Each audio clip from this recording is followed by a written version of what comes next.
Hello, sir. It is a pleasure to chat with you about this film. It is beautiful, it is remarkable, and it's so moving. What made you decide that you wanted to tell the story? Well, because I thought I knew the story, but I read Pablo Bierzi's book, and it discovered me like a whole new layer.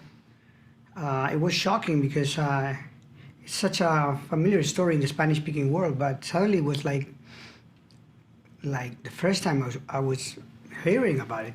It was so moving. I think it's because the book has been written 35 years after the plane crash, so it has a more philosophical or even a spiritual approach.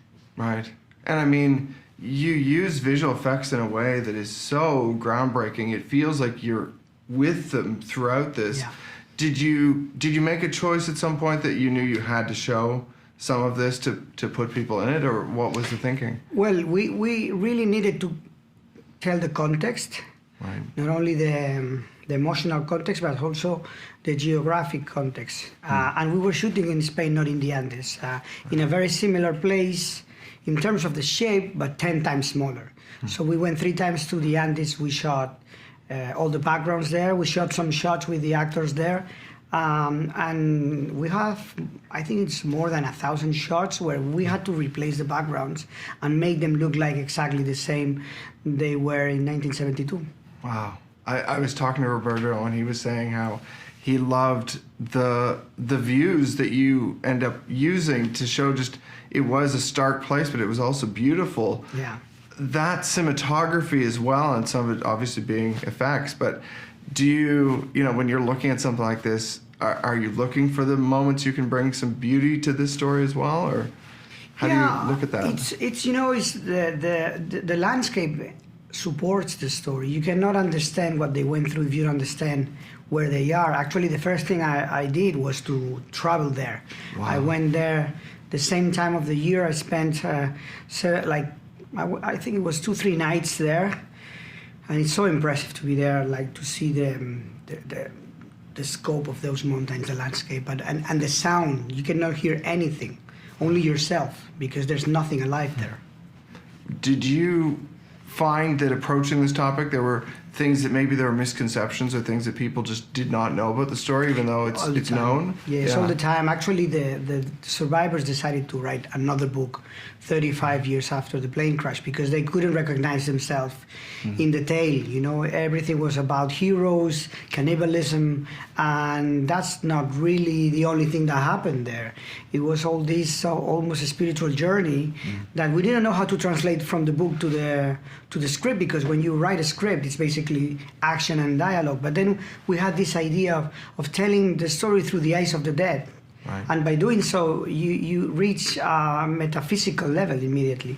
And it feels, too, like you're paying tribute to people who have not been mentioned that much before. Yeah.